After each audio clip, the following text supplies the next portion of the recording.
Hi, this is Bill Silver with EAA, and welcome to the Talking Lead podcast, leducating the uneducated since 2012.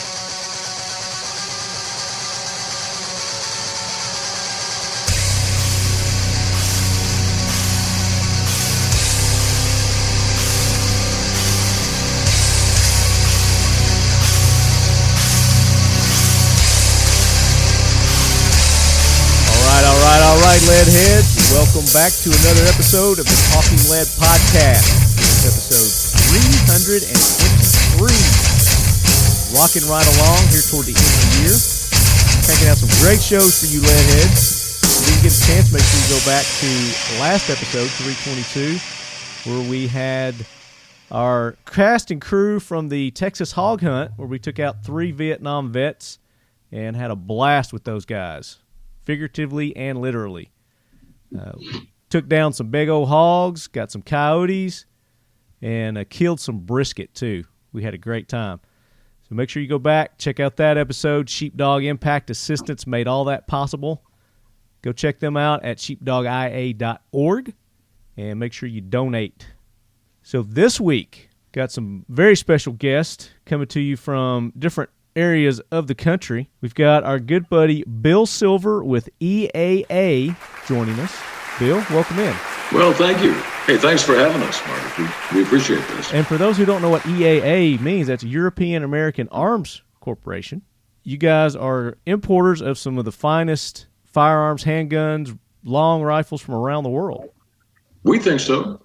You think so? Well, I think a lot of people think so, and a lot of people appreciate the service that you are bringing to America by bringing in these hard-to-get firearms. So thank you for that. I think I'm going to let you introduce the man that makes this possible joining us also, so I'll give you the honors.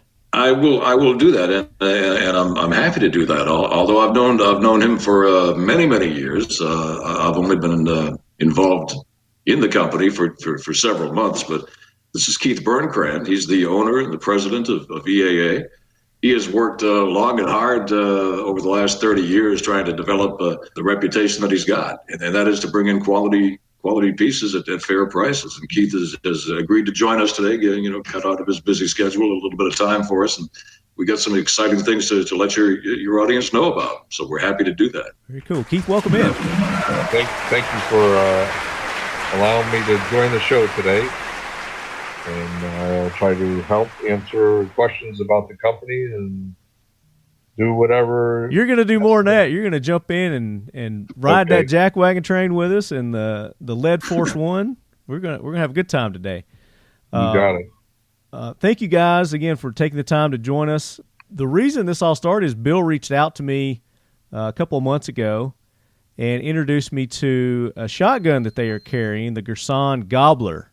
And I've had the opportunity to take that out a few times. Haven't been able to take it on a turkey hunt yet because the hunting season here has been archery. But this spring I'm looking forward to taking that out and taking down some turkeys with it. But we're going to talk about the Gobbler. We're going to talk about Girsan, Tanfoglio, and Weihrauch out of Germany, and some other things. They've got this cool, it's like a safe holster, the ABDO, that we're going to talk about also. ABDO. The ABDO. ABDO, and it means conceal in Latin. That's Latin. Okay, very cool. So a lot of great information coming your way this episode, Leadheads. But first, we got to thank those that make this show possible. Keltec Weapons. Check them out, keltecweapons.com. Makers of some of the finest bullpup firearms there are on the planet. And I'm going to be taking out a bullpup for rifle season this year. Either the RDB or RFB. I haven't decided which one yet. And we're going to get some great footage of that. But you guys go make sure you check out Keltec. Let them know how much you appreciate the support of the show, their Facebook, their Instagram, and let them know you're a leadhead. So, guys, it's time now for the Talking Lead Jackwagon train. So, Gunny, bring that train in. Hoorah, Semper Fi, do or die, hold 'em high at 8th and I. It is time for the Talking Lead Jackwagon of the week, so brace yourself, baby. All right, guys, the train has stationed, and it's been a couple of episodes since we've done some Jackwagon, so we've got quite the buildup of Jackwagons that we need to haul off this week.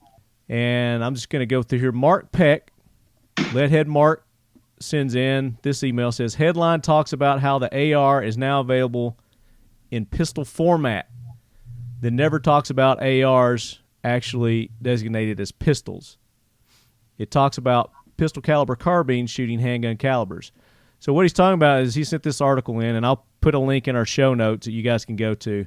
But basically this this journalist does an article, and he uses one of those, what's it called, Bill, a catchphrase that gets people's attention?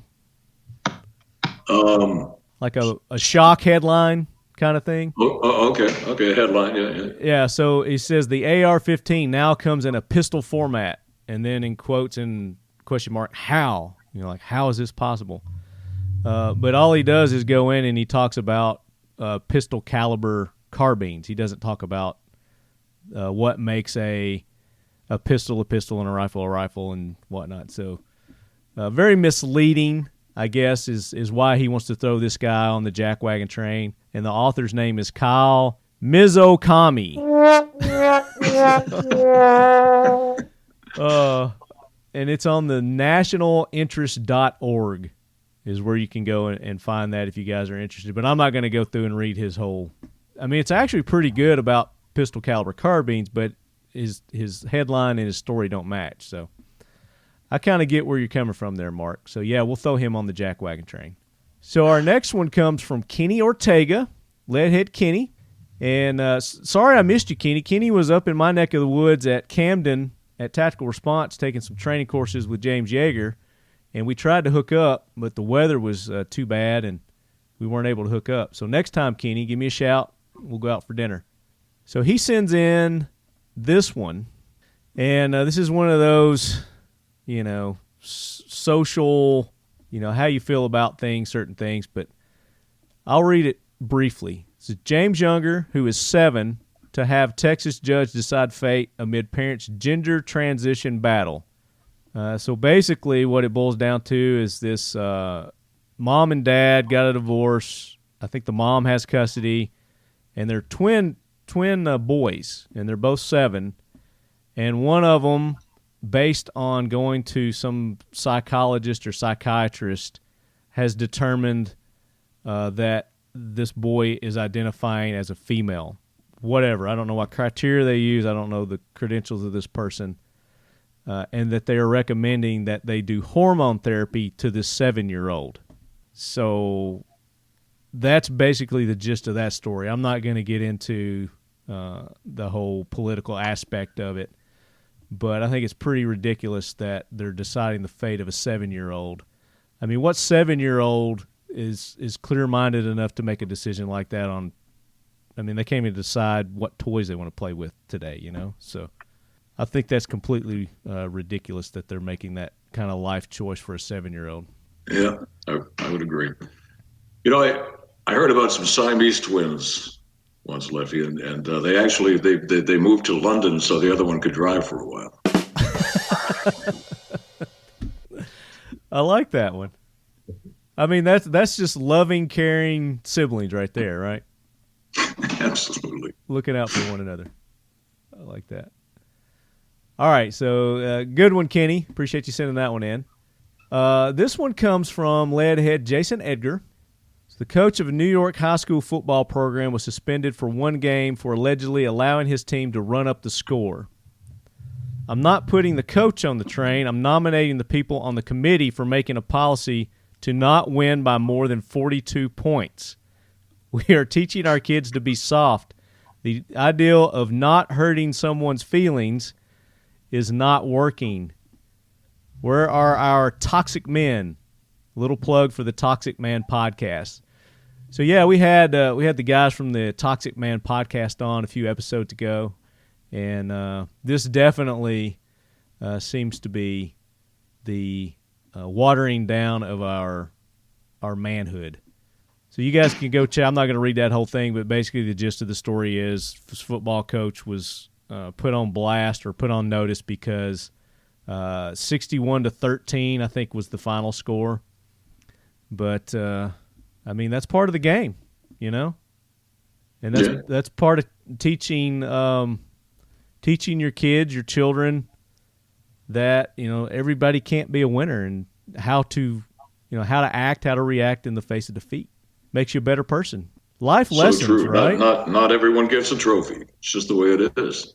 Everybody doesn't get a trophy. The winner does. It's the way life is. That's right. You know, that's why they have first, second, third, you know, runner up, that kind of stuff. I mean, they still get recognized, but it's just like, hey, try harder next time. Definitely agree with that. We'll throw that high school or the people who made that policy on the Jackwagon train.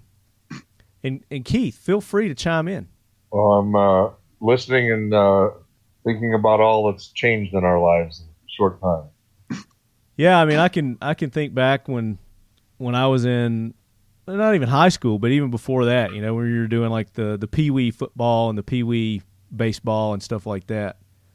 I mean, it was very competitive, and we got our asses beat and handed to us several games, you know, but that just made me that much more determined to practice harder and be better at whatever sport it was that I was playing.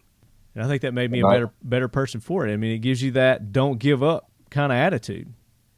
I swam competitively, and you know, we were ranked how we did in locally as well as in the state.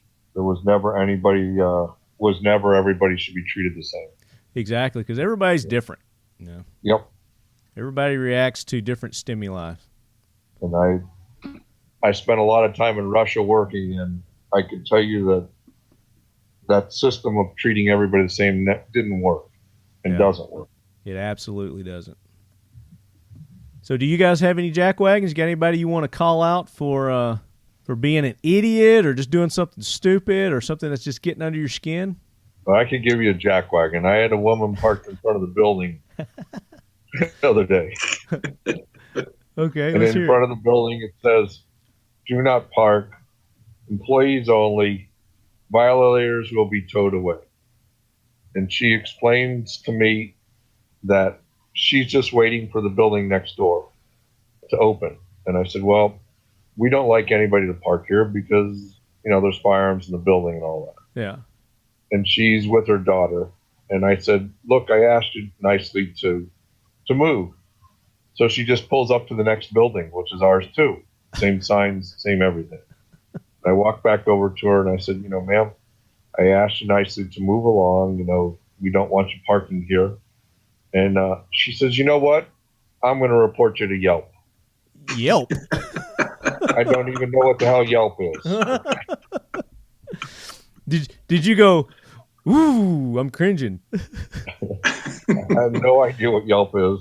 Let's do this. Let's just look you guys up on Yelp. And I think it's like a, you know, rate business kind of thing. I think it's more for restaurants and stuff like that. Yes. Yeah. Than anything else. Let's just do a search and see if she did report you to Yelp. That's funny. Did she know the name of your company? No, but outside of the building, because of 24-hour shoppers, we leave signs when it used to be an automotive supply house. So I'm doing a search for European American Arms Corps, and Geno's East Nashville comes up. Black Rabbit comes up. Nothing. A bunch of restaurants come up. I don't think you got to worry about your status on Yelp there, Keith. No, I don't, and I wasn't worried even if I was, because it's our property, and I asked her not to park here. No, absolutely, I get it. It's just funny that she threatened to give you a bad rating on Yelp. Yep. If she went by the building, there's no way she could tell what's going on in there, because it says Moog synthesizers for sale here. I mean, no one's even played a Moog in 20 years. Oh my gosh! So she's probably reporting that she couldn't get the Moog she wanted, right? Right. She reported a dead company. All right. So unless Bill's got one, we're gonna get Gunny, get that train out of here. No, we're good. We're good. Okay. All right. Gunny, get that train out of here, and let's make room for Lead Force 1. as the ghost of Charlton Heston brings it in for a landing. Air Force One is with you 12 miles on the ILS. X-ray 16 right final. Air Force One, contact Reno Tower 118.7. Have a good day. Air Force One. So, good day. Lead Force One's taxiing in, rolling out the red carpet for our heroes. So let's start off with Jonathan Gallup here. So he sends in and says, Lefty, I know, it's been a spell. I just wanted you to know I still listen every week, still evangelizing for the cause. The Letty is a great icebreaker.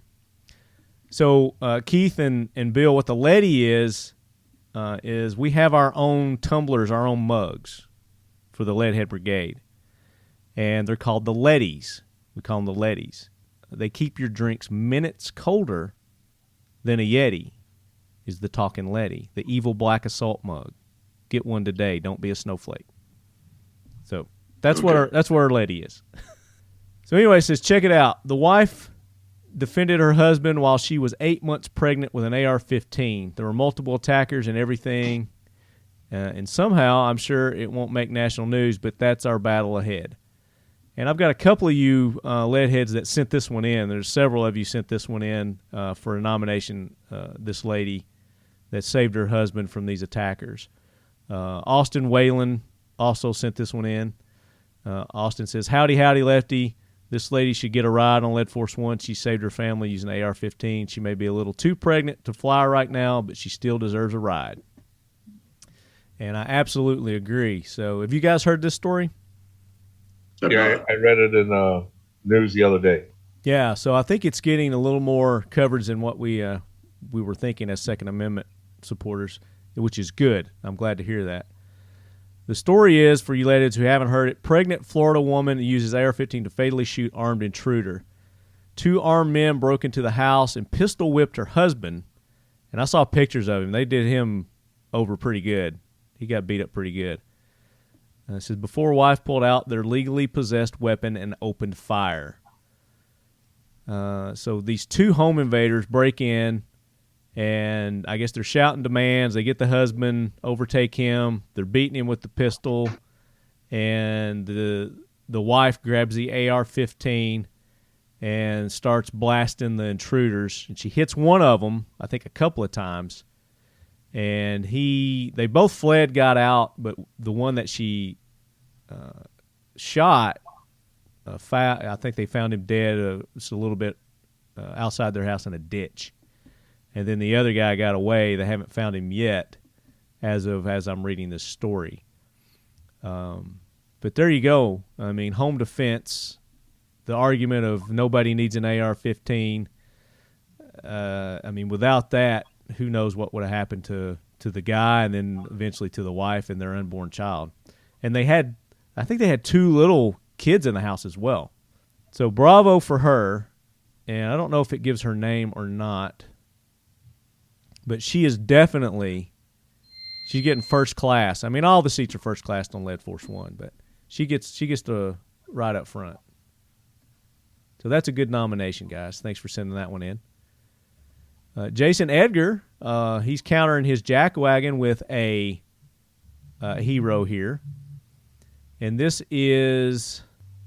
says, breaking news, video of Coach Keenan Lowe disarming Park Rose High School gunman Angel Garandos Diaz. And I think we did this one. I think this is the one I was thinking of that we did before. But basically, this high school coach confronted this would-be mass murderer at the Park Rose High School, disarmed him, and turned him over to authorities. So, yes, I believe we have put him on the train or on the plane before, but definitely merits another ride. Wouldn't you guys say? Yeah, For sure. Yeah. All right, let's see. I've got one. I've got a hero. I've actually got 2 heroes for us, guys, and you've probably heard of these, this man and this woman. They are big 2A proponents. They're always at the NRA and SHOT Show. And this comes to us from Fox News. Former Tulsa officer fires back at Joy Behar for suggesting politicians keep gun confiscation a secret. So, of course, Joy Behar has made our Jackwagon train several times. There's no secret that she is an anti-gun, and she makes it known on that View TV show. You guys ever heard of that? Yeah. Oh, yeah. Okay. So you know what I'm talking about, this Joy Behar chick. Actually, I don't watch that show. I've never watched it, but you can't help but see this chick in the news all the time, bashing the Second Amendment and our constitutional rights. So Diane Muller, who's been on the show before, we've had Diane on, and Chris Chang. Chris Chang's been on several times. Chris Chang was former Top Shot winner, gone on to win some other shooting competitions. She's a former Tulsa, Oklahoma police officer. Diana is. So she's on Fox, and they're interviewing them about, and this is something that I hadn't heard about, and maybe you guys have heard about it. Second Amendment sanctuary counties. Have you heard of those? Yes. I've read a couple articles on it. Okay. So this is the first time I've heard about this. And the Fox had them on. They were talking about this new county in Arizona that just declared themselves a Second Amendment sanctuary state. And then they also asked them about the Joy Behar comment too. But what caught my eye was the Second Amendment sanctuary counties. And there are some like 127 counties that have declared themselves Second Amendment sanctuaries. And basically what that does, it refers to resolutions adopted by some jurisdictions in the United States to not expend resources to enforce certain gun control measures perceived as violations of the Second Amendment. The resolutions oppose emergency protection orders, enforcement of gun background checks, and red flag laws that permit police or family members to petition a state court to order the temporary removal of firearms from a person. Examples of the resolutions include the Second Amendment Preservation Ordinance in Oregon, the Second Amendment Protection Act in Kansas. The sanctuary nomenclature is an allusion to the sanctuary cities, which sanctuary cities, as most of us know, that's where they welcome immigrants, the illegal immigrants, and they ignore federal laws to assist federal enforcements in the immigration laws against the illegal aliens, the illegal immigrants. So you had one city rescind its sanctuary status this week. Sanctuary city or the Second Amendment sanctuary? This was a sanctuary city for the immigrants. Oh, okay. They rescinded it. Nice. They rescinded it. They rescinded it after a violence problem. Okay, so they're getting a dose of their own medicine. They're starting to realize why this is a bad idea. They rescinded that status. I'm looking for what city it was. Okay. And while you're looking for that, some of the sanctuary Second Amendment counties, Kansas appears to be the whole state, most of Colorado, most of New Mexico, all of Wyoming, most of Illinois, all of Idaho look to be, most of Washington, some of Oregon, Nevada is about a third, all of Alaska. Tennessee has a few, which I'm surprised, and probably because this is new. I mean, I hadn't really heard about this either, but I mean, pretty much Tennessee, the whole state's a sanctuary Second Amendment state, except Nashville. North Carolina, Maryland, New York actually has one county in New York.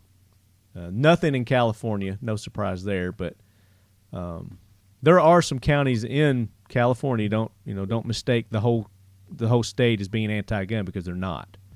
So we're not throwing them on the Lead Force One. We've got seats for Diana Muller and Chris Chang for going nationally and supporting our Second Amendment rights. Those guys are awesome. We'll definitely be getting them on the show soon. Hopefully we'll get them to talk about their recent visit there on Fox News. So what about you guys? You got any heroes? Anybody that you'd like to point out is doing something magnanimous in our community lately? And it could be a product. It doesn't have to be a person. It could be a company. It could be a product. Something that's making a difference. No. So, in the response to that, we created a product not too long ago called ABDO. Okay, ABDO. And I got the idea because I had gotten a new cell phone. And as we all know, the size of cell phones continually gets bigger. And I came up with an idea with a lot of these smaller concealable firearms is to hold it in a box that looked like a cell phone. So we created the first box that we created. It looks like a cell phone, and we molded it out of glass-filled nylon, and you can carry it on you, and it looks like a cell phone. Oh, that's cool. So it's like it's like a little safe on your hip. Is that what it is? Yes, a safe on your hip. And then we took that idea and took it a step farther, and we added smart technology. So when you take it off of you, it locks itself immediately. You have 10 seconds to enter a code. If you don't, it audible alarms. It sends a text message to your cell phone with a link to Google Maps, and it starts tracking itself. So if someone stole it or took it out of a woman's purse or whatever, it would lock itself immediately, and it would go into a tracking mode. That's and cool. You can have it drop breadcrumbs so you can see where it's going as it's moving. So you could track it and catch the perpetrators. Yep. When you get home at night, you've carried your firearm, you have full access because when it's on you, it's not locked. You plug it in just like you'd charge your cell phone, and you can put motion sensing on it, and you could go to dinner, and you can do all this either by app or at the actual unit. And you leave, go to dinner or whatever, and if a child came along, touched it, moved it, or played with it, it audible alarm. It's locked because it's not on you, and then it would move itself into a tracking mode immediately. And it'd send you a text message saying it's been moved. That is cool. So you guys designed this. Yep. Okay. How long has this been out? Because I've not heard of this. We started with the basic ABDO about 3 years ago. We went to the Smart after about 1.5 years, 2 years. And that's the portable unit that you can carry on you. We then applied for patents for storage for medication. And we have an insert that goes into it for the larger size one, not the smallest one, that it can open on a certain time. You can take the medication out that you require. It has multiple compartments. If you try to access the wrong compartment, it'll tattletale on you. And you can have up to 3 different people that it can tell. If a person was on medication and forgot to take the medication, it can send a message to whoever it's designated, up to 3 people again, saying that Grandma missed her 3 o'clock meds, for example, or something like that. Sure. If a person was being weaned off of medication, it can open at a prescribed time. If they try to go in to get more medication than they're supposed to, it will tattletale. And it can increase the length of time each time, and you can program all those events. It's all programmed, thus the Smart ABDO. Yeah. And then we took it a step further.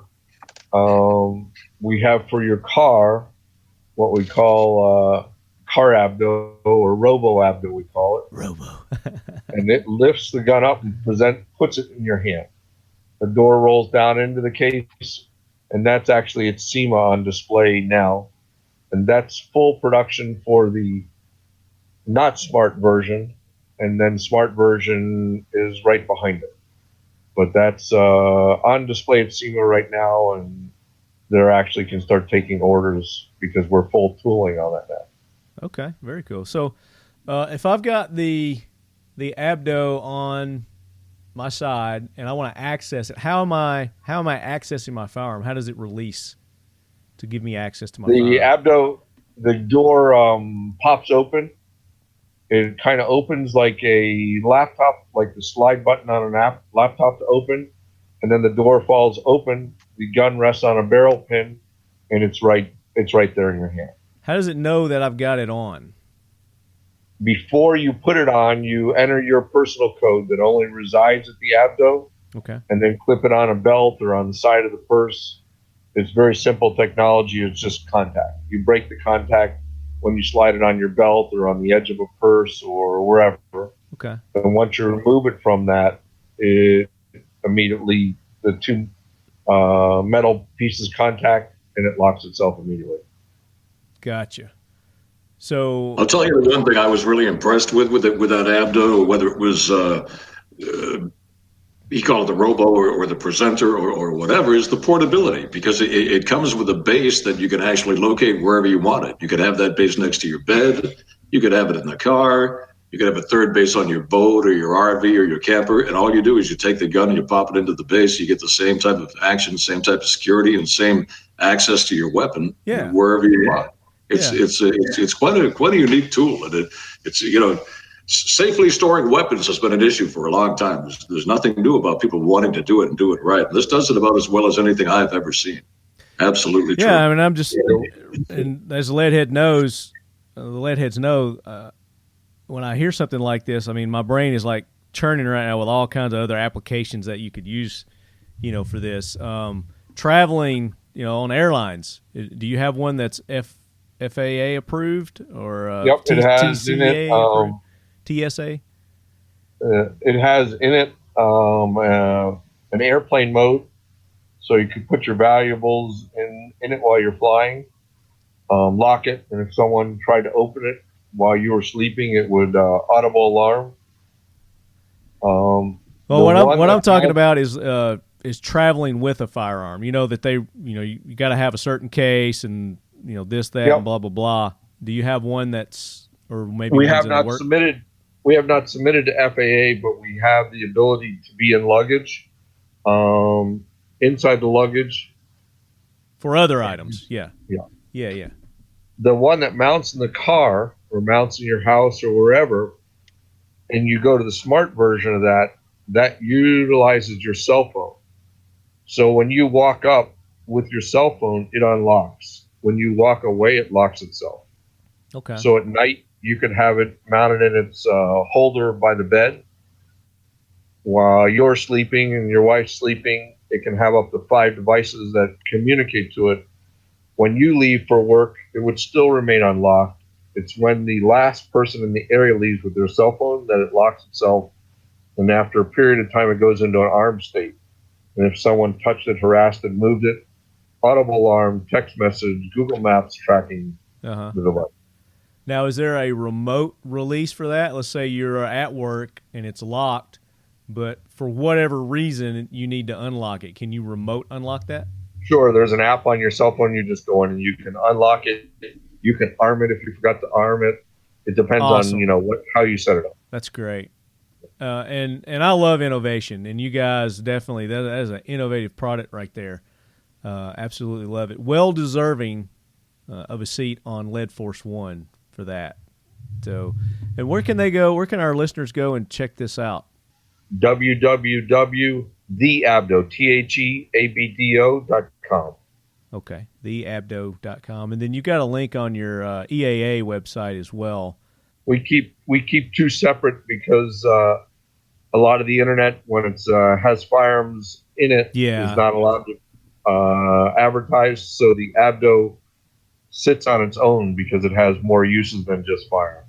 Okay, and what size firearms are we talking here for this? For the smallest one, your little 380s, like your Kelpex, your Ruger, LCP, so forth. Yeah. Then we have a mid-sized one like a Glock 43, and then the one that's in the house or mounts in the car, the house, the boat, whatever, that will take it up to a full-size firearm as long as it doesn't have a very long beaver tail, because you have a length restriction on that. Yeah. Like a 1911 with a standard beaver tail is okay. A 1911 with a, let's call it more of a target beaver tail, would be too long. What's the material that these are made out of? The body is a glass-filled nylon.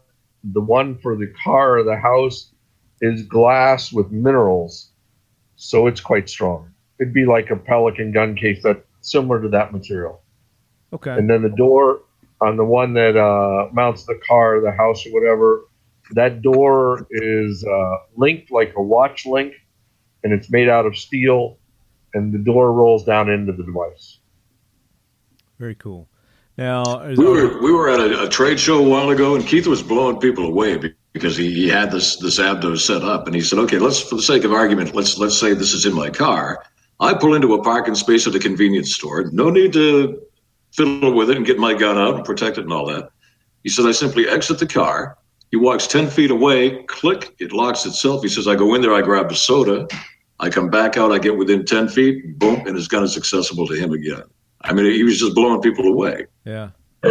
He calls it smart, and it almost is. It's scary smart, the things this thing can do.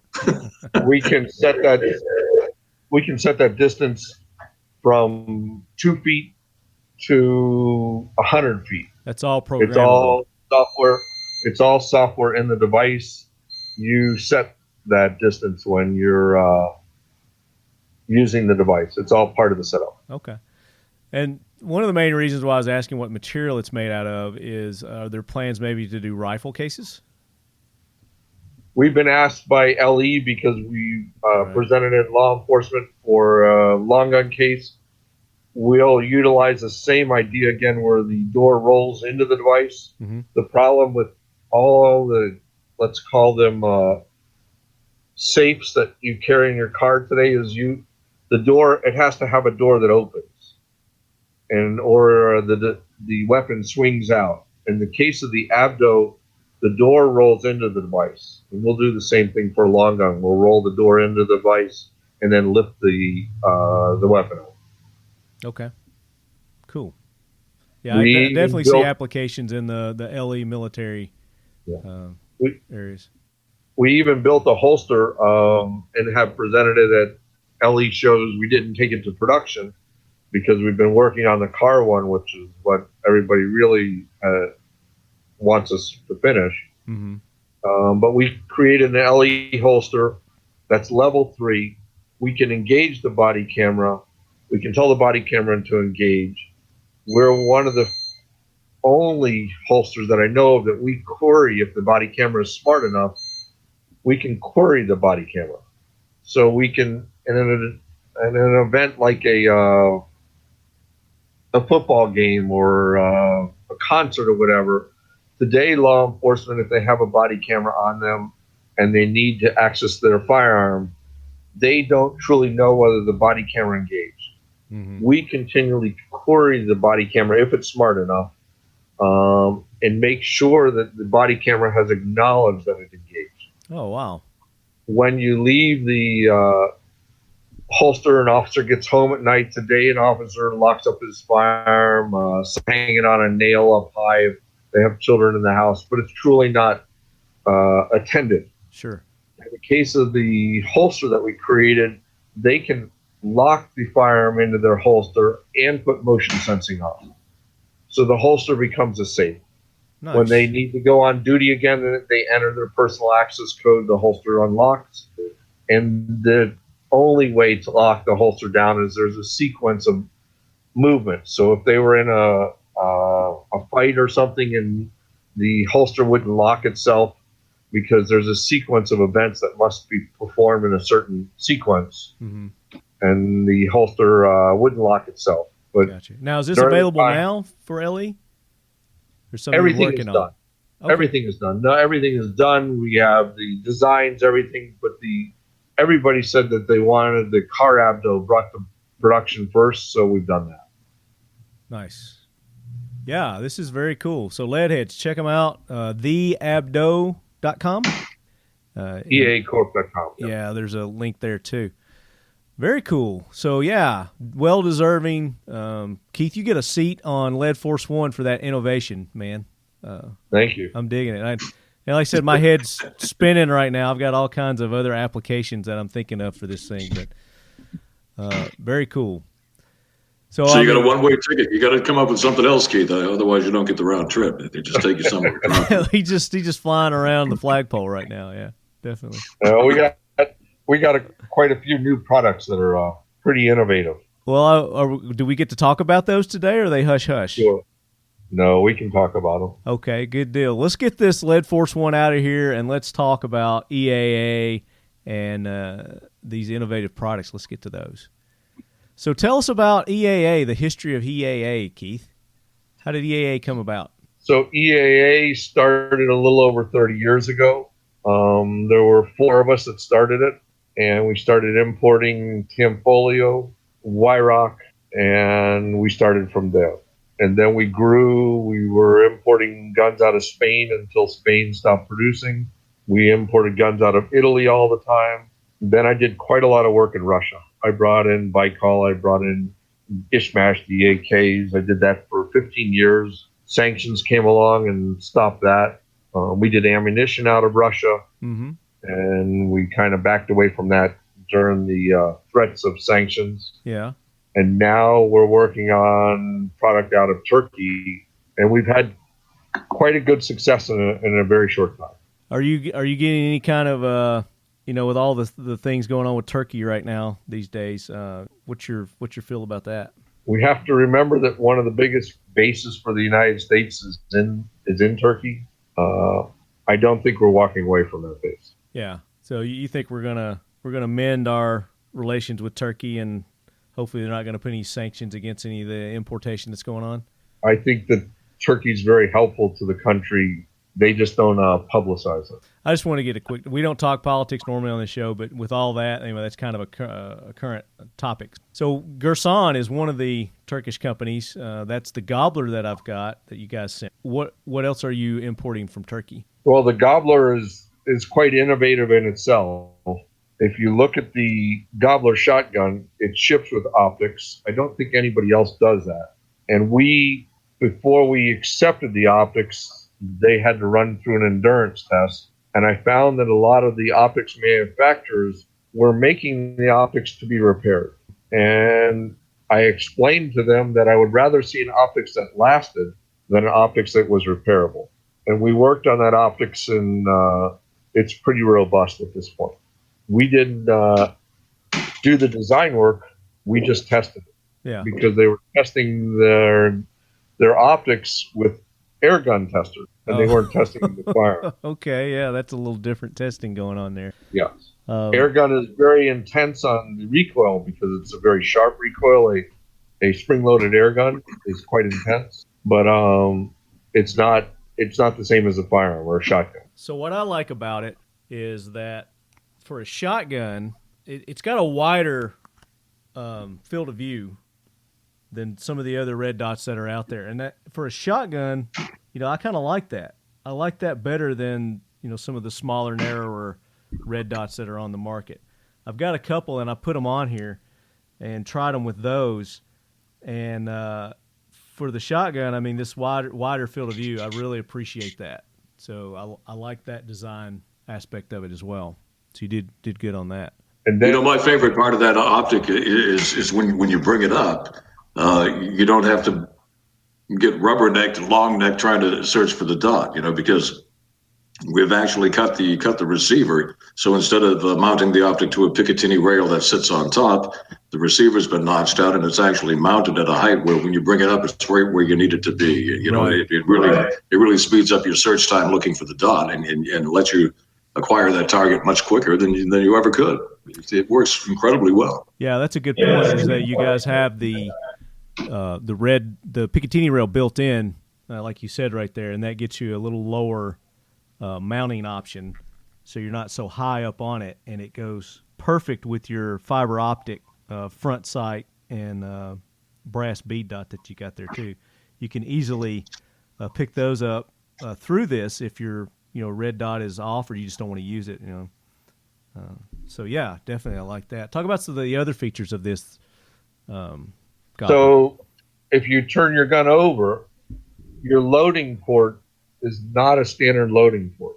It's enhanced to allow you, if you ran out, to load much faster. And no one does that on a standard production gun.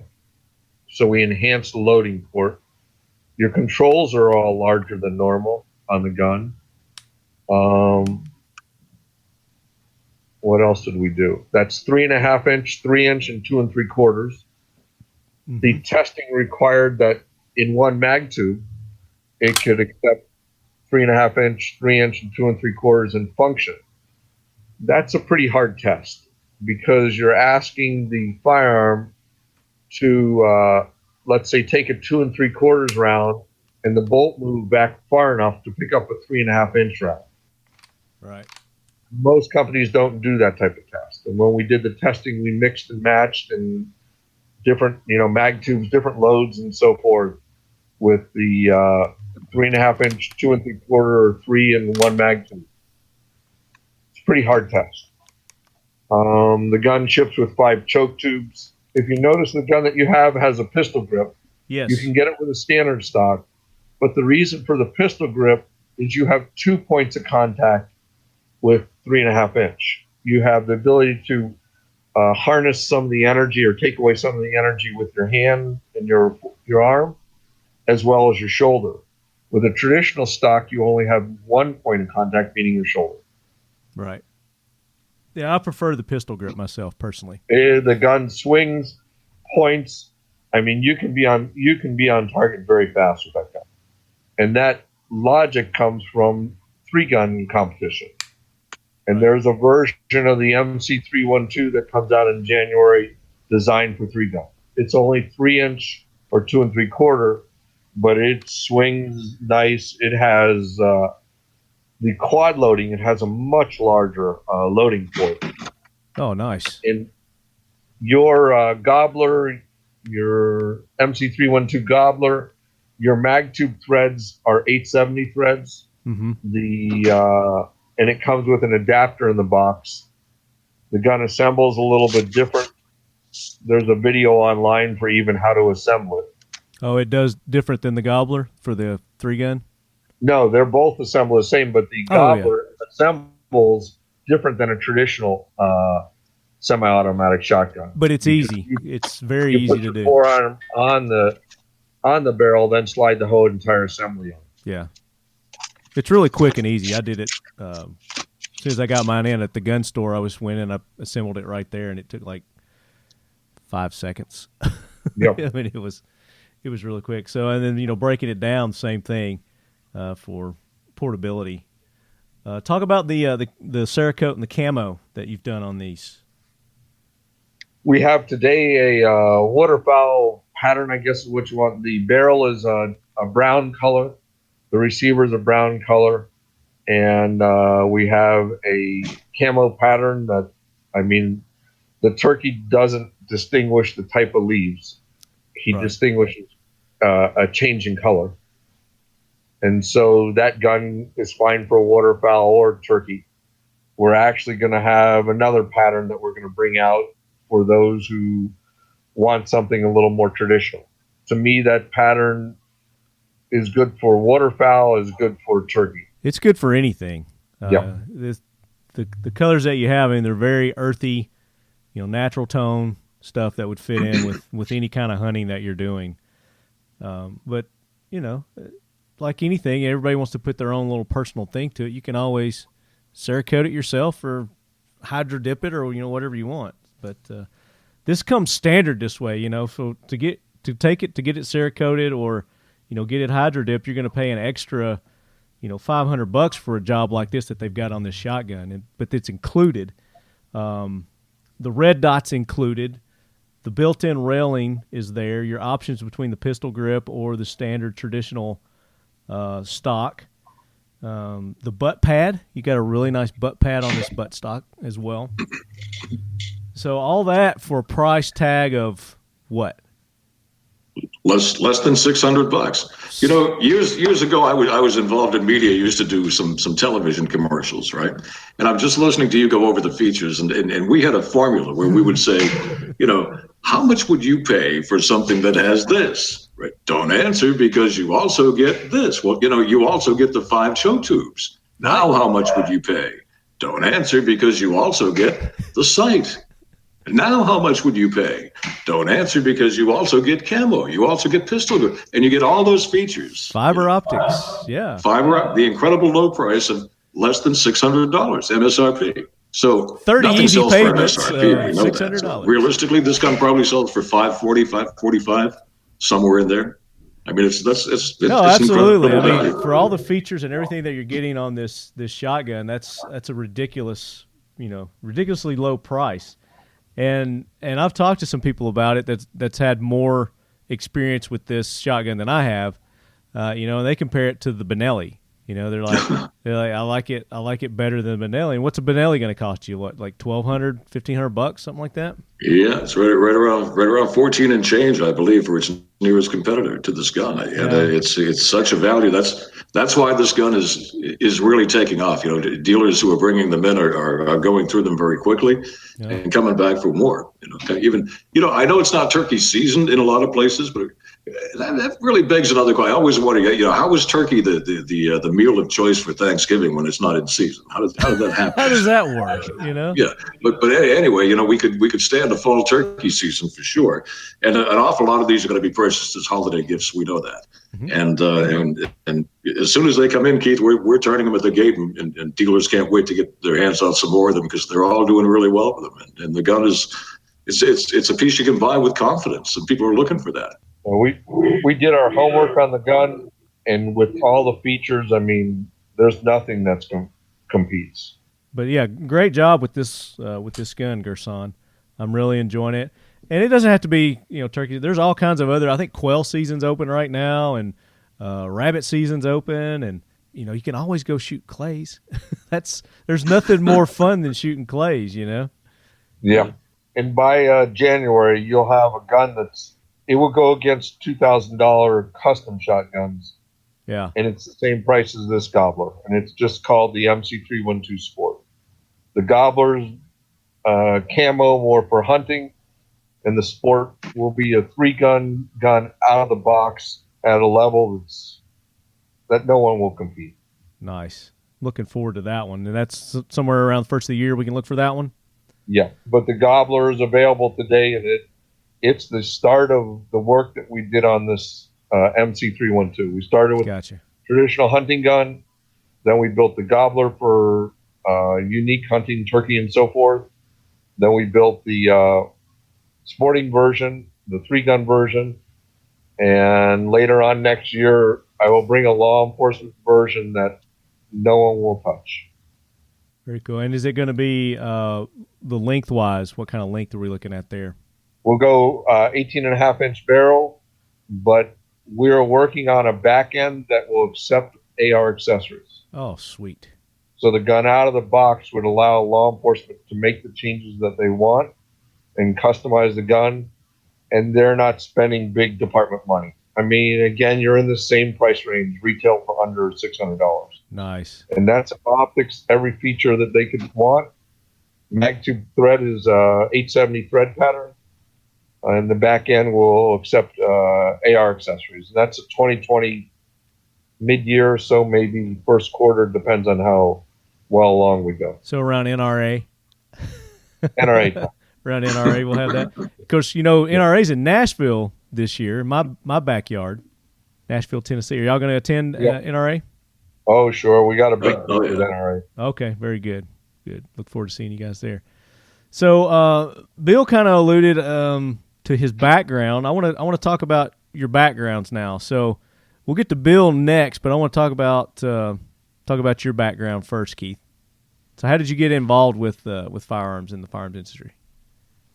Well, I graduated college a long time ago. Went out to California and built airplanes. Oh, nice. And my family is third generation in the firearms business. So I moved back to Florida with my wife. We started raising children. I cut my fingers off, and my wife said, "You probably ought to find a new career." Because I was in. You cut your fingers off. Yeah. What happened? I was in the woodworking business. Oh my gosh! Let me see your hand. And let me see your hand. I got to put them. You can't tell, except for it's shorter than the fingers are shorter than supposed to be. They put them back on. I was very lucky, and the family business had been in the gun business, and I started working with the family, and then I went off on my own. So you're kind of And born built into the firearms industry, 3 generations. Yep. And what was the family business? Can you say what that was? My family owned FIE, XCAM, Southern Gun was part of the family. Gotcha. Very cool. So it's in your blood then. Yep. When you're not cutting your fingers off. But I'm not cutting my fingers off. So you said you built airplanes. I've got an aviation background. I got my degree in aerospace. What planes were you working on? I graduated college and went to work for McDonnell Douglas. Oh, sweet. I worked on the 9. I worked on what they call the MD-11. The transport, I forgot the name of the transport that they were, the actual wooden mock-up was still being developed while I was there. Then I went on to the B-1, and then I worked on some other projects after that. Nice. So you worked on some iconic planes there. Yes. Very cool. Bill. Yes, sir. You have a very interesting background as well.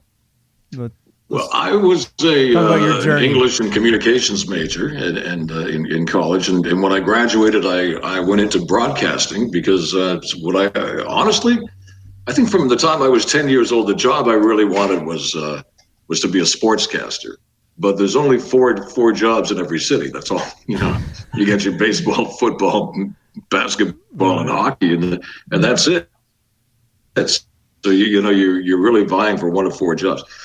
So I wound up going the music route, and I had a music show in New Hampshire. From there, in those days, you had to perfect your talent, and or at least if there is such a thing as perfection, you would try to perfect it as best you could. Right. And I went from New Hampshire down to Providence for about 6 years, then back to Boston for the better part of 15. And I worked in Boston at WHDH and WROR and you Magic, do have a radio so on and so voice. forth. Then deregulation came along and it killed it. I mean, we were making really good money in the major markets, but once deregulation came along, it ruined it. And so I had to exit because I had 3 kids. You don't put them through college on air. You need to make some money, and the good part about broadcast is it teaches you how to sell, because whether you're selling a new song by an artist or you're selling a car or a bank or one of your clients reading advertising, you learn how to sell, and you get to be pretty proficient at it if you do it enough.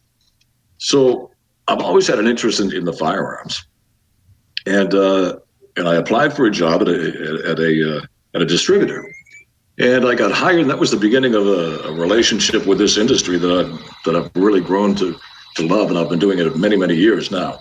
But I've seen all sides of it. I've done it at I helped at a counter once or twice at a dealer level, but I worked distribution for the better part of 10 years. I was VP of sales at Sig Sauer, and most recently I came on board with Keith. So it's been a crazy ride, but we've had some really good success stories.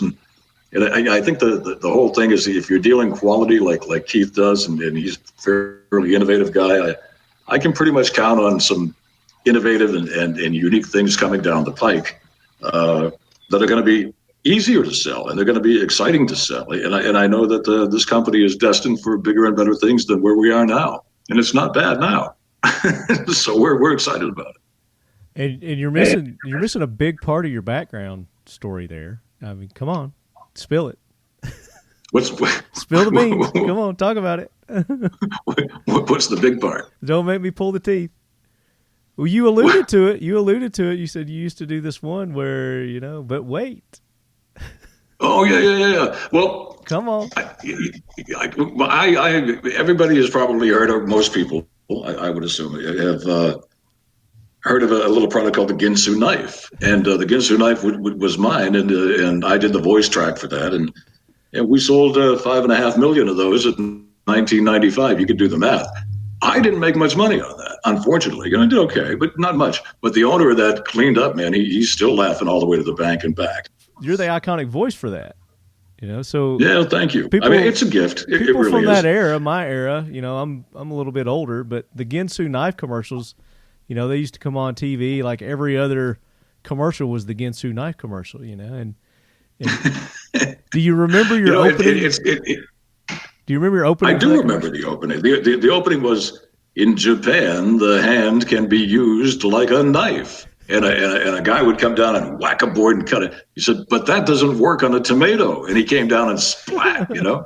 So the guy who wrote that copy, his name was Arthur Schiff.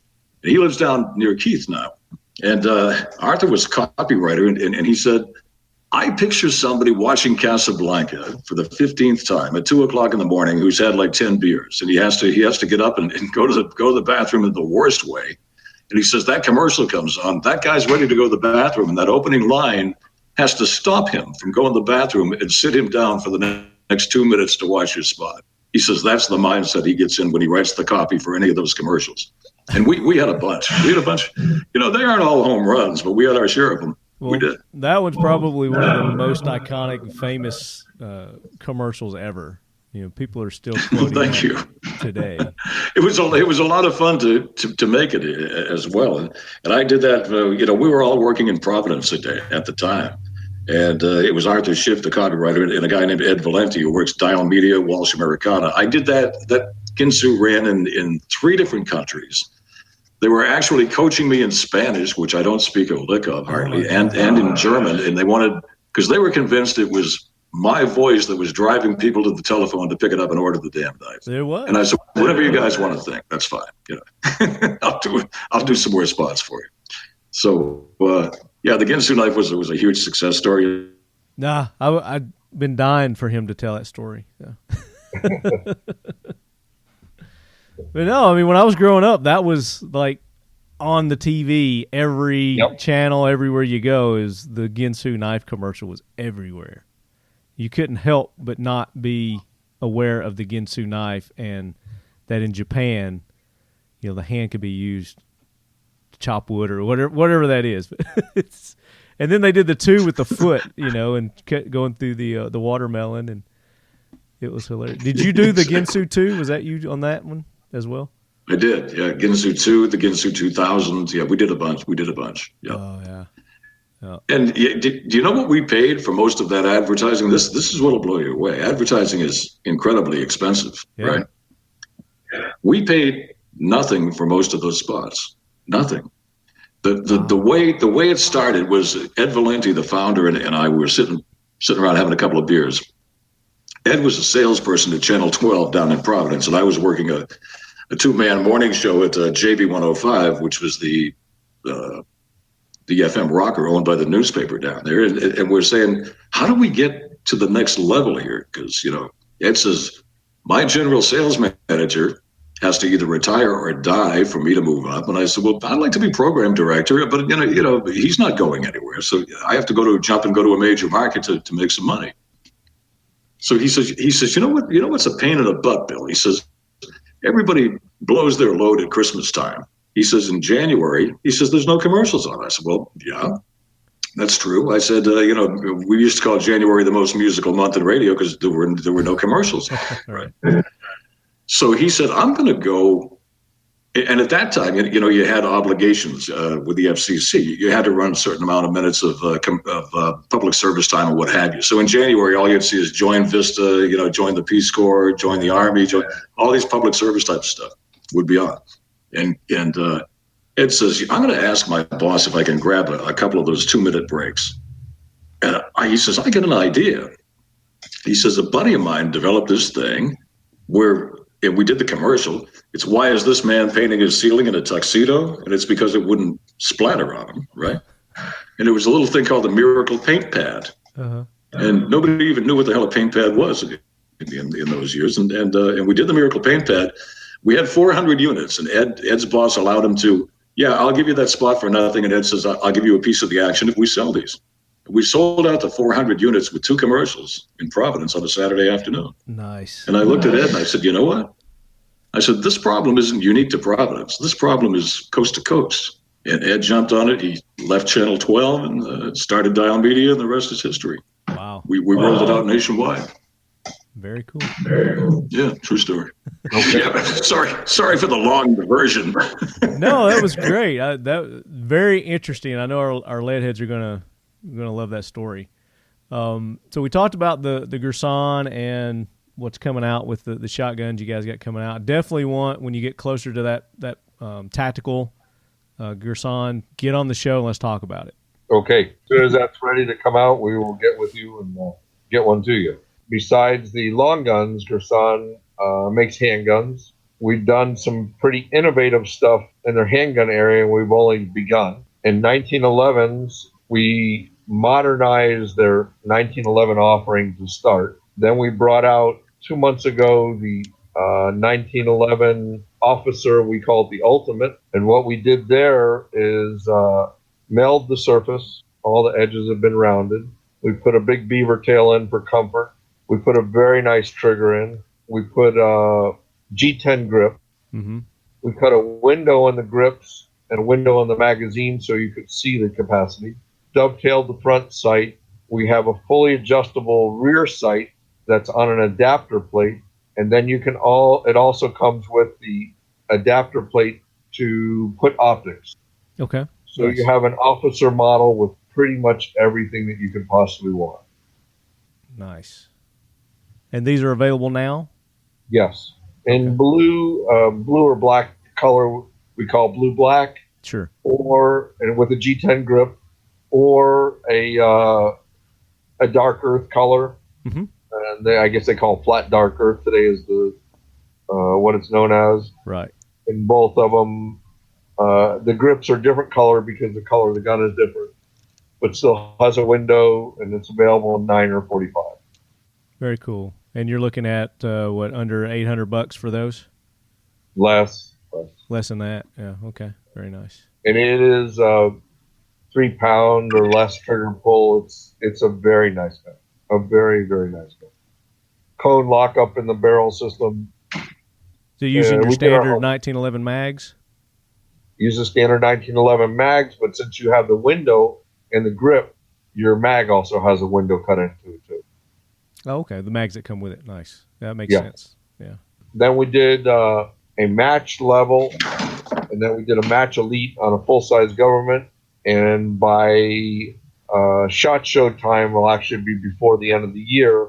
We will give the customer a 1911 that a custom gunsmith would charge a couple $1,000s for. We will bring that into production and retail around $700-800 somewhere in there. Very nice. Everything that they would get, from solid guide rod to nice trigger to ambo safeties to extended ambo safety, extended surface on the safety, large beaver tail, 9mm 10-round magazine, an out-of-the-box gun that they can go compete at high levels for 1911. We have a shooter out there today already competing, and he field tested the gun and made his input so that we built the gun for competition. Okay.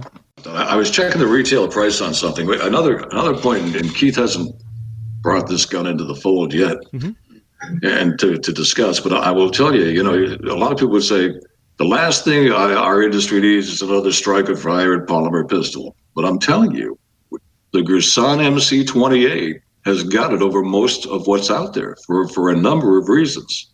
It's slick. It's got some cool serrations in the slide. It comes with an optics and holds in excess of 15 rounds. And I'm telling you, you can have this striker-fired polymer pistol with an optic, mind you, for less than $400 with an optic. Wow. I mean, you can pay $250 to $300 just for the optic. This would be I'm telling you, it's probably the best value for an entry level polymer striker fired pistol that you could ever have, and it is built really, really well. It really is. It ships with optics. It ships with an adapter plate for iron sights. It ships with 3 inserts for the grip, and it's not optics. Some companies will just have a dovetail adapter plate that goes into the rear sight. Mm-hmm. It is truly machined. So there's an adapter plate that makes when you want iron sights, and then there's an adapter plate for the optics. And the optics ship with it. And again, it's optics that we tested and Endurance tested. Until we were happy, we did not include the optics. And as far as the magazines go, are they proprietary magazines or? They're basically a version of a CZ, but they are proprietary. They're 17-round magazines. Okay, a CZ wouldn't fit in there. A CZ would fit in, but not lock in with the mag release. Okay, so you don't want to use those then, definitely. What about holsters for these? We have a polymer holster that's cut out for optics, and I think it's the Smith M&P holster. I think fits it too. I think that's correct. Okay, I'm sure all the specs are on your website. They can go and get those. Okay, very cool. So that's the MC28. Yep, and that's you've got a couple of hell different of a value. versions. Yeah, you got a couple of different versions of that. You got one with a threaded barrel. We have a standard version and one with a threaded barrel. The TVBX and the TV. There they are. Yeah. So Girsan's got quite an offering, a lot more than I was aware of. I thought they were just doing There's shotguns. There's still more, and we're doing some pretty cool stuff on the last. But wait, there's more. We didn't get Bill to do that. Say that for us. I know. But wait, there's more. And there we have a copy of a Beretta 92, and we brought out the original, what Girsan calls the Regard, and we brought that out as they had it. It is a very nice gun. Okay. And since we brought it out, we added a option with a threaded barrel and G10 grips. We added the finger rest into the frame, and we will introduce at SHOT Show a more competition level of that same gun, where we have larger controls, a nicer trigger, a decocker on it, and that is safety on the slide. Mm-hmm. The G10 grips have the window. The magazine has the window. That is an 18-round gun, and it's, Bill, I think it's less than half of price of a competitive product. Gotcha. Have you the competitor's product? Now, is that a proprietary mag there, or will you be able to use? That's a Beretta mag. That's a standard Beretta mag. Okay. Again, if you get up to the highest level, you have the window cut in the mag. So sure. I guess you would say that's proprietary, but it's really a Beretta 92 mag with a window. To make cut. the most of the windowed grip, you want to get the window mags, definitely. That's correct. Yeah. Yep. So I'm going to be at Buck Knives booth for SHOT Show. We'll have the little lead quarters set up there. Would love for you guys to come by and bring some of those by, and we'll do some pictures and social media and stuff like that. Yeah, so you'll see some pretty cool stuff. Cool. We'll do it. So the Regard, the MC28, the 1911s that they've got, the match 1911s. Yeah, and the 1911s go from a standard 1911 all the way to a highest level.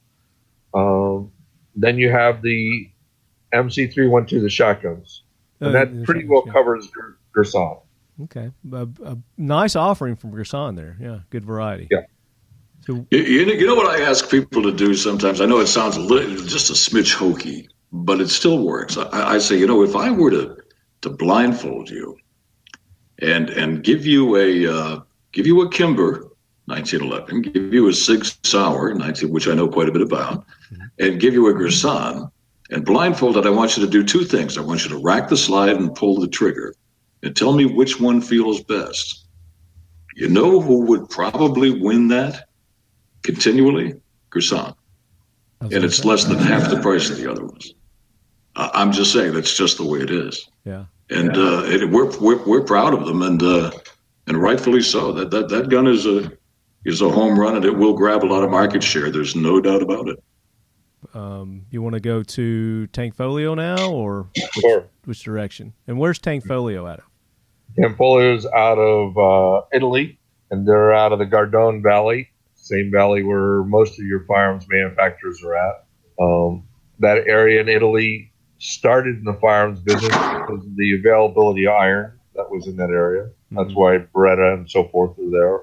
And it was because of the iron availability for that area, which was used for firearms. Tanfoglio's grandfather, I think it's his grandfather, started making side locks, and his father started side locks with his grandfather. They made small handguns for years, and then the son got involved, and they copied the CZ. And then today, in the world of competition, the top shooters in the world have almost all started their career utilizing Tanfoglio. Not all, but a lot of them made their reputation with Tanfoglio. And today, many of the top shooters in the world use Tanfoglio or have used Tanfoglio. They may get someone to pay them more, but in reality, Tanfoglio, to win and compete, is the gun that you want to use. He does 10 millimeter, 9 millimeter, 40 S&W, 38 Super, and 40 and 45.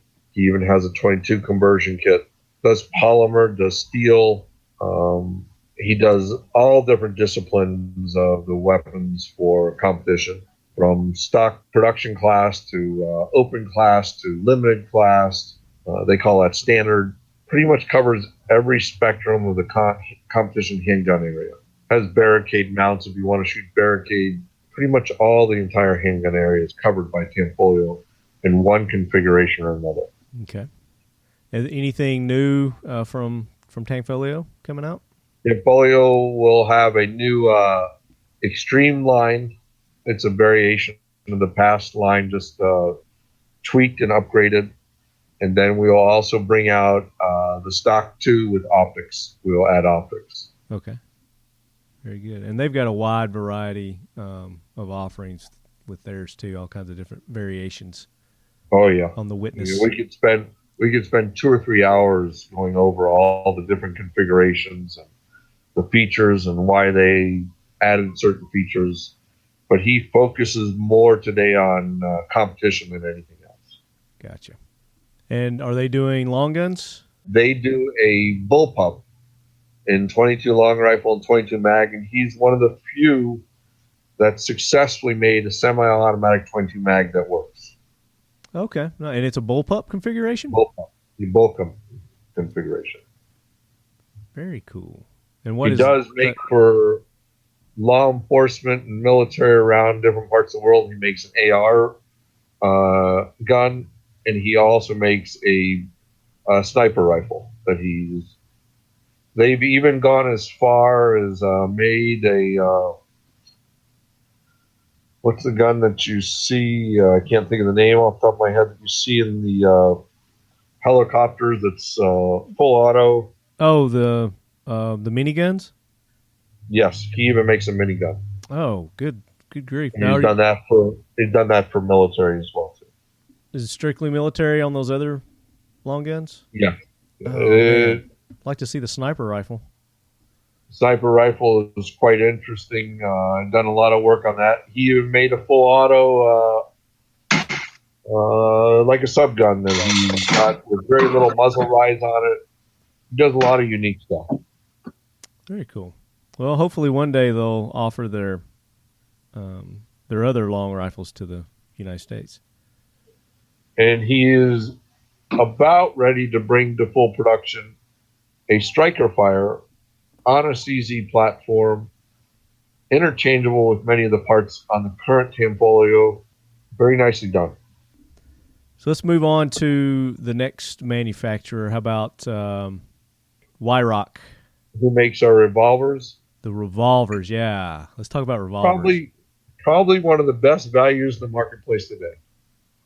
The single action revolvers are a copy of, your traditional single action. Mm-hmm. He has a transfer bar. He maintained the 3 position in the hammer. Transfer bar, heavy top strap. Makes it in 45 ACP, 44 and 357. Traditional single action. Nice gun.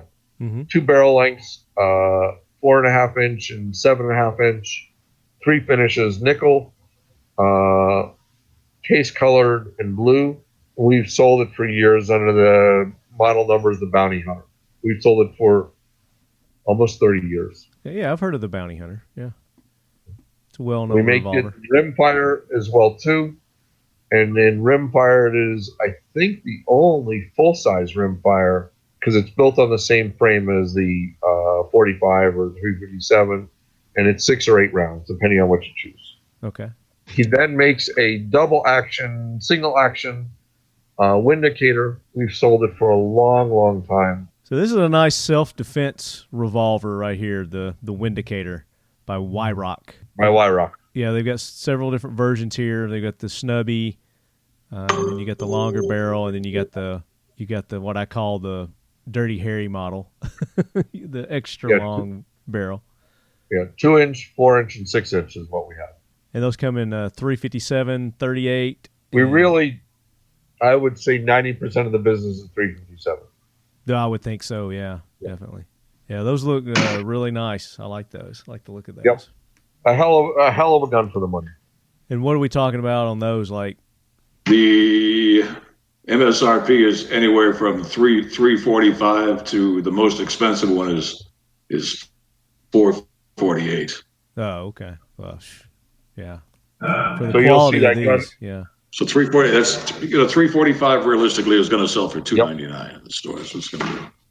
So that's what it is. And we sell thousands and thousands of them. And like Keith says, the truth is they don't break. These things run and run and run. They don't break.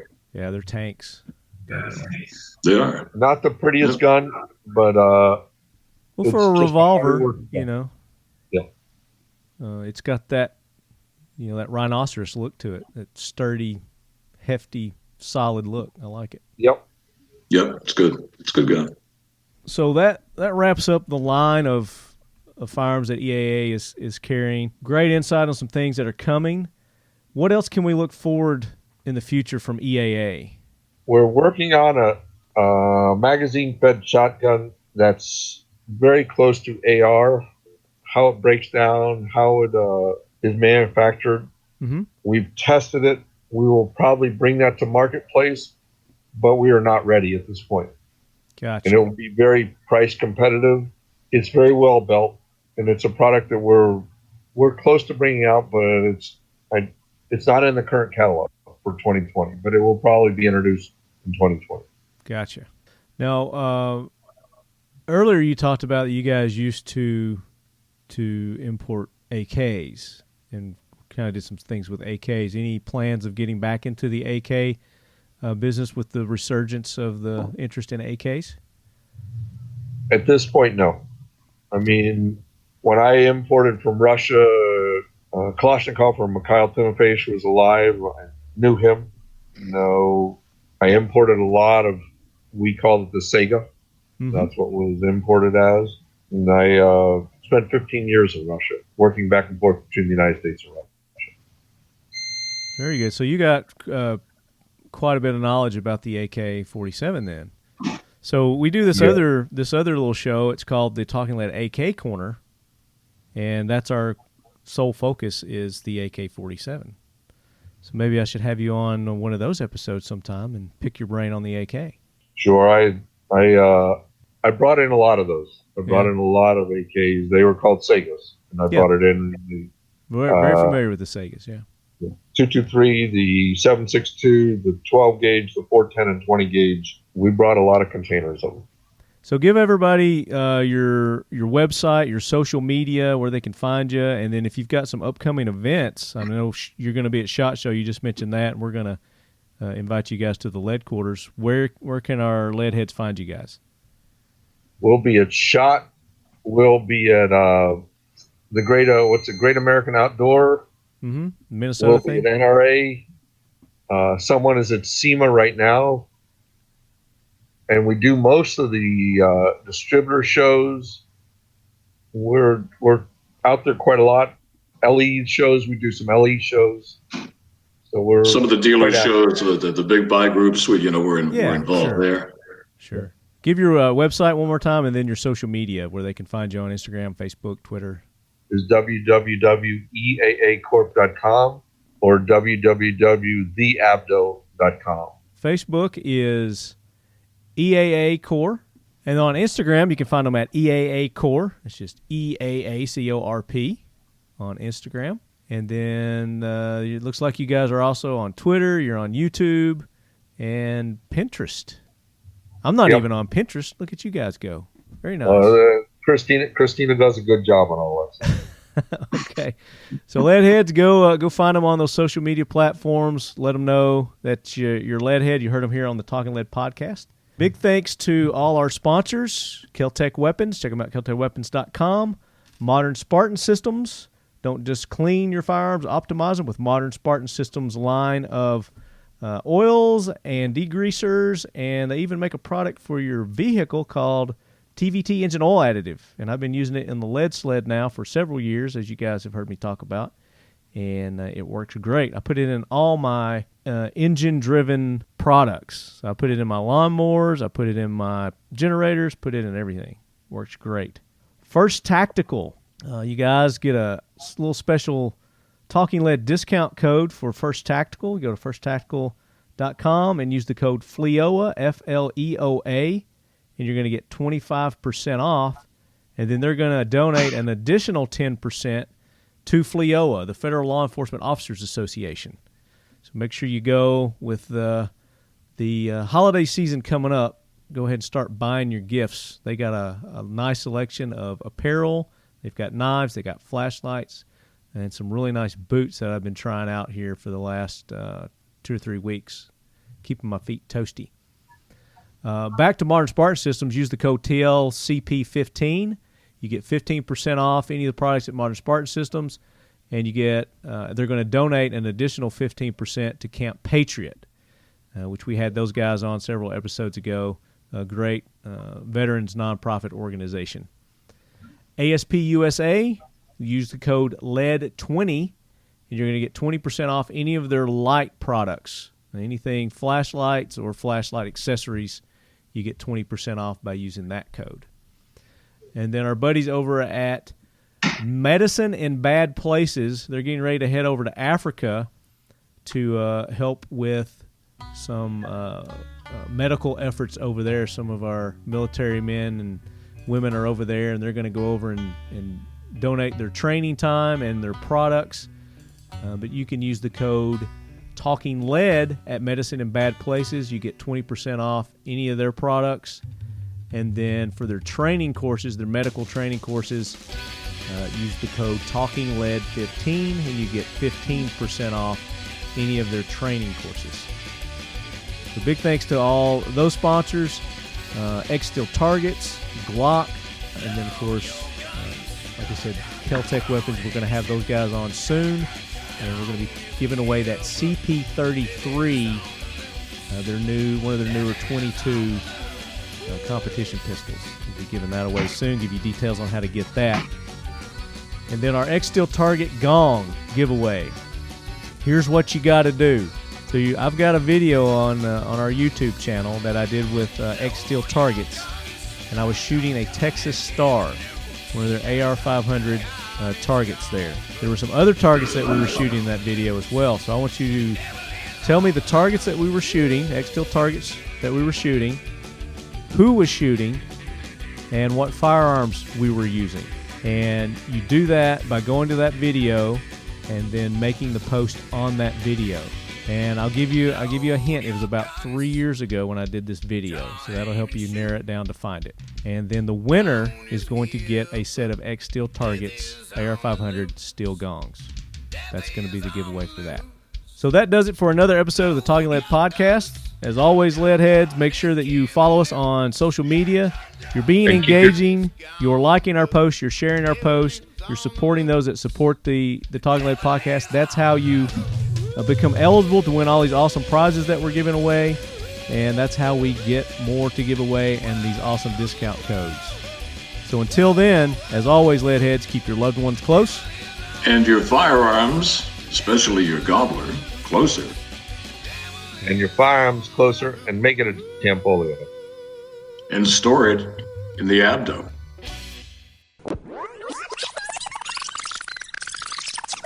In Japan, the hand can be used like a knife. But this method doesn't work with a tomato. That's why we use the Ginsu. It's a knife that no kitchen should be without. The Ginsu can cut a slice of bread so thin you can almost see through it. It cuts meat better than an electric knife and goes through frozen food as though it were melted butter. The Ginsu is so sharp it can cut through a tin can and still slice a tomato like this. It can chop wood and still remain razor sharp. What's more, it's a knife that will last forever. How much would you pay for a knife like this?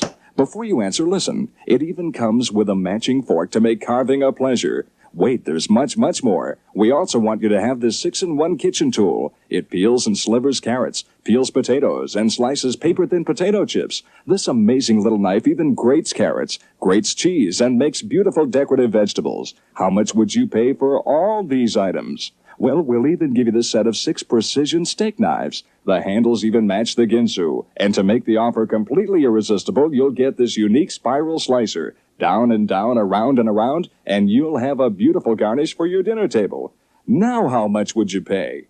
You get the Ginsu knife, the matching carving fork, the versatile 6-in-1 kitchen tool, a set of 6 steak knives, and the spiral slicer. You get them all, guaranteed in writing for 50 years, for only $9.95. It's the most incredible knife offer ever. Here's how to order.